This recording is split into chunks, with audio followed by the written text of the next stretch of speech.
We've come down now to the Sky Sports F1 paddock, and I'm here with Michael Bock, who is the head of Mercedes-Benz Classic Collection in Daimler in Germany. Michael, thank you very much for your time. It's a pleasure. Now, I must confess, most of the cars here in the Festival of Speed I know a little bit about. I really don't know anything about these three magnificent cars here. Would you please take us through them? What do we have?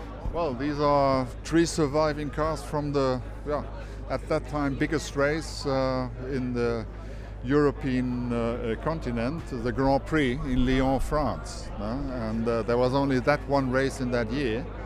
And these three cars, that's the winning car from Christian Lautenschläger, who drove it. That is a training car from Alfred Fischer.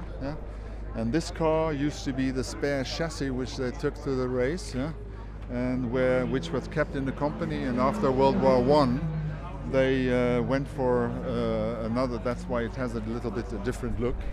But these are three originals from that race a century ago.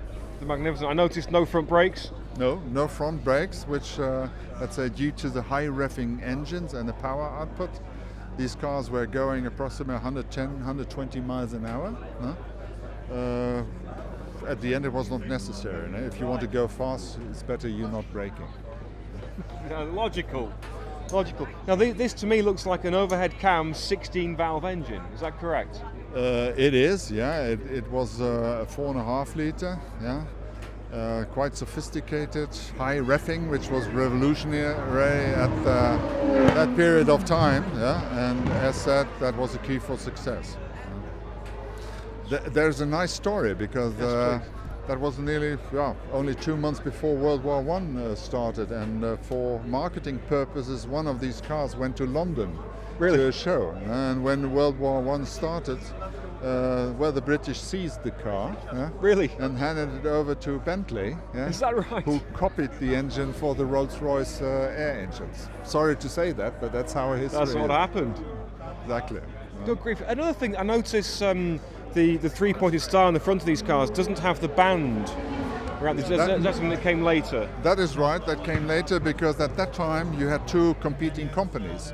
One was Daimler Motorengesellschaft, and the other company was Benz and Sons.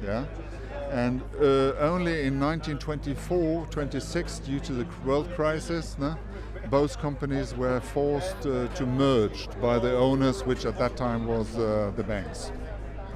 Of course, I understand. And we have one starting up now. And you have to imagine these races went over 760 kilometers, so lasted for over 7 hours. They did in Lyon at that time. They had an average speed for the race of approximately 65-70 miles. Over all that time? Yeah. Well, it's a wonderful privilege for me to have brought these cars over for us all to see. So I can see the whole crowd appreciate them very much. Michael, I'm going to go now. I want to see this thing running and see those exposed valves. It's a pleasure. Michael, thank you so much again. Thank you.